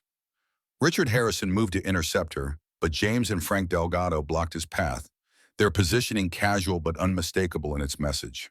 The veterans throughout the room shifted subtly, creating clear lines of sight to the stage, ensuring Emma's voice would not be silenced. For the next 20 minutes, Emma presented evidence methodically. Eleanor's original accounting records showing discrepancies, property transfer documents, revealing Harrison's systematic acquisition of flood-damaged properties, Walter Thompson's journal detailing committee meetings where funds were redirected. The audience's reaction evolved from skepticism to shock as the pattern emerged. Rebecca Anderson provided historical context from her reporting notes. Walter Thompson, wheeled to the front by a nursing home attendant, confirmed key details in a voice weakened by illness, but strengthened by conviction. Victor Harrison's face had gone pale, his knuckles white around his cane's handle. "This is slander," he sputtered finally. "Ancient history twisted by a woman trying to clear her family name." "It's not just her records," Walter called out from his wheelchair. "I was there. I kept notes too." He held up his journal with trembling hands. "I've been a coward for 60 years. Not anymore." Emma continued presenting evidence, maintaining professional composure despite the charged atmosphere. When she reached the final revelation, she paused, gathering strength for the most personal truth. "My great-aunt Eleanor lived alone in these mountains for the rest of her life, bearing the weight of a lie." Her voice caught slightly, emotion finally breaking through her careful control. "She gave up everything, her career, her reputation, even her own child, my father, to protect him from the scandal." The revelation sent another shockwave through the room. Several older residents gasped, connecting pieces of a puzzle hidden in plain sight 4 decades. "Today, I'm announcing that I'm using the recovered funds, which Eleanor kept safe all these years, to establish the Eleanor Carter Memorial Fund for Education and Community Support." Emma looked directly at Victor Harrison, whose imperious bearing had collapsed into the defensive posture of a man seeing his legacy crumble before his eyes. "The truth may come late, but it always comes." Chaos erupted as Emma finished speaking. Richard Harrison pushed forward, his face contorted with rage. "This is outrageous. My father is a pillar of this community. You can't just waltz in here with ancient paperwork and wild accusations." He lunged toward the stage, but Frank Delgado and 2 other veterans moved in perfect coordination, forming a human barrier. Richard's momentum carried him into their unyielding presence, his legal threats dissolving into incoherent sputtering as he realized the audience's mood had shifted decisively against him. While security personnel moved to contain the situation, Walter Thompson wheeled himself directly before Victor Harrison, their eyes meeting in a confrontation 6 decades in the making. "You knew I kept records, Vic. That's why you made sure I got that management position at the quarry, kept me comfortable enough to stay quiet." His voice carried in the stunned silence. "But comfort's cold comfort when you're facing your maker with dirty hands." Victor Harrison, patriarch and power broker, seemed to physically diminish before their eyes. His carefully constructed persona, benevolent community leader, successful businessman, generous philanthropist, disintegrated in real time as murmurs spread through the crowd, connecting personal experiences with this new understanding of history. In the weeks that followed, the story broke beyond the small town's boundaries. Rebecca's former colleagues at regional newspapers picked up the narrative, conducting their own investigations that corroborated Emma's evidence. The Gazette published a special edition examining the flood's aftermath and Eleanor's role rehabilitating her reputation after decades of undeserved disgrace. The legal consequences unfolded gradually. Richard Harrison resigned as county attorney amid calls for an investigation into the family's business practices. Several development projects stalled as investors distanced themselves from the tainted Harrison name. Victor Harrison, facing potential charges despite his age, suffered a stroke and was confined to the same nursing facility as Walter Thompson, their rooms separated by a single hallway in a final ironic proximity. Emma established the Eleanor Carter Memorial Fund, with the recovered money focusing on educational initiatives and historical preservation. The County Historical Society, newly energized by the revelations, began collecting oral histories from elderly residents who had lived through the flood, creating a more accurate record of events long obscured by the Harrison narrative. Through autumn and into winter, Emma, Lily, and James transformed Eleanor's house into a living museum and learning center. The ground floor became exhibition space, chronicling both the flood history and Eleanor's quiet resistance against corruption. The kitchen hosted community gatherings where elders shared traditional crafts and knowledge with younger generations. Upstairs rooms were converted into classroom spaces for workshops ranging from Appalachian literature to practical survival skills. Lily thrived in this new environment, appointing herself junior curator and tour guide. She developed a particular program for visiting school children, explaining complex historical events in terms they could understand while emphasizing the importance of standing firm for truth even when it carried personal cost. Samuel Cooper volunteered his carpentry expertise to create custom display cases for Eleanor's journals and photographs, his arthritic hands still capable of exquisite craftsmanship when motivated by purpose rather than profit. The veterans established a regular presence, sharing their own experiences of community service and principled resistance against various forms of corruption encountered throughout their lives.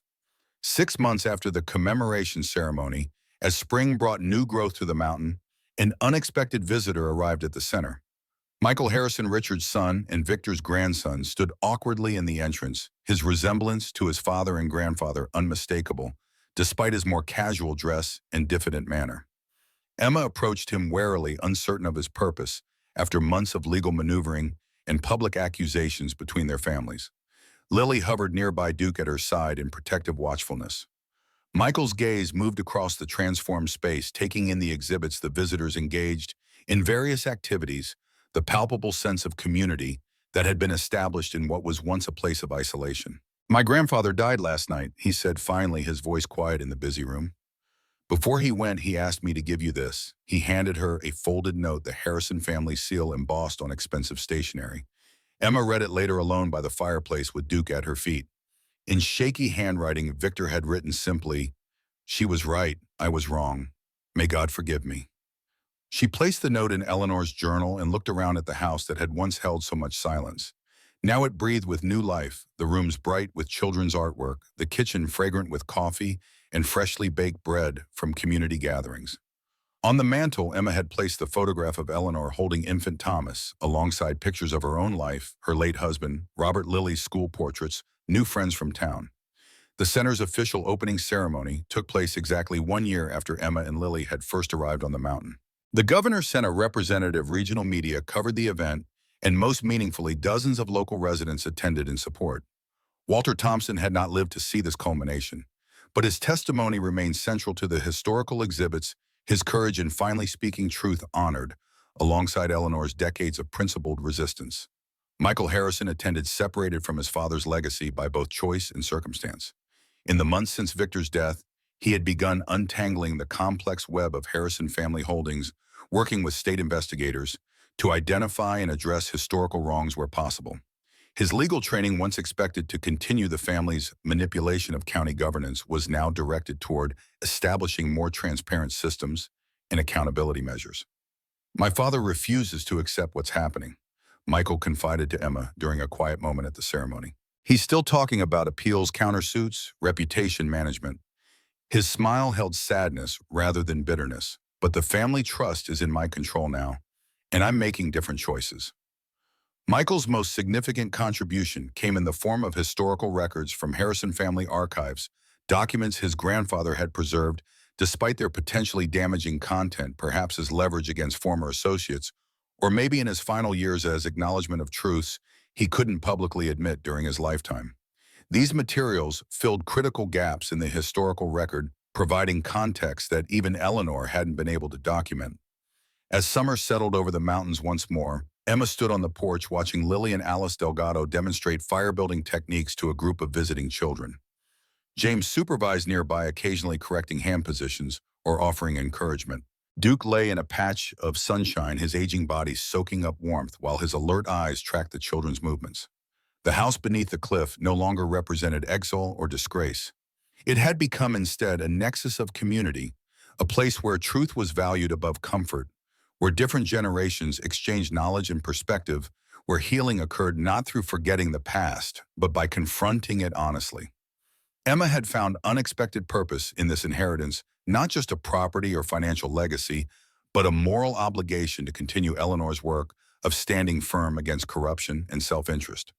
The library job she'd lost in Brooklyn now seemed like preparation rather than ending her professional skills, finding new application in archiving, preservation, and education. James joined her on the porch, his presence beside her as familiar now as her own shadow. We're expecting a full house for the veteran's storytelling session tomorrow night. His shoulder brushed against hers, the casual contact speaking volumes about their deepening connection. That Carter determination runs strong through the generations. Emma watched Lily demonstrate how to safely extinguish a campfire, her daughter's confidence and capability growing visibly with each passing month. She seems more like Eleanor than me sometimes. James smiled, the expression transforming his weathered face. Eleanor would say that's the highest compliment possible. His eyes held Emma's for a moment longer than strictly necessary. She'd be proud of both of you, prouder than words could express. As evening approached, visitors departed, and the center grew quiet. Emma completed her end-of-day routine, checking doors, turning off lights, reviewing the guest book filled with appreciative comments. In the private family quarters upstairs, she found Lily already in pajamas, adding new observations to the journal she'd begun keeping in Eleanor's style. "I've been thinking about legacy, Mom." Lily looked up from her writing, her expression serious beyond her years. "It's not just what people leave you like money or houses. It's the choices they make that shape who you become, even if you don't know about those choices until later." Emma settled beside her daughter, struck by the wisdom in her observation. Eleanor's legacy wasn't the property or even the hidden funds. It was the example of principled resistance, the willingness to sacrifice personal comfort for larger truth, the faith that justice would eventually emerge, even if she didn't live to see it. Outside the window, the mountain stood silent in eternal witness to the small human dramas that unfolded in its shadow. Within its valleys, truth had finally found its voice. The legacy once buried in shame now bloomed in the light, not just for Eleanor's vindication, but for the community's healing. As seasons passed, Emma found herself changing too. The solitude that had once felt like loneliness now felt like peace. The community that had once been strangers now felt like family. She began to understand why Eleanor had chosen this place, not just for hiding, but for healing, for perspective, for connection to something more enduring than human schemes and ambitions. "Sometimes the bravest thing isn't in fighting," she told a group of women at the center's weekly gathering. "Sometimes it's waiting for the right moment, the right person to hear your truth." And in those moments, looking out at faces illuminated by understanding, Emma knew she had found not just Eleanor's legacy, but her own purpose. A life not defined by what was lost, but by what was found, truth, connection, and the particular peace that comes from standing firmly on solid ground.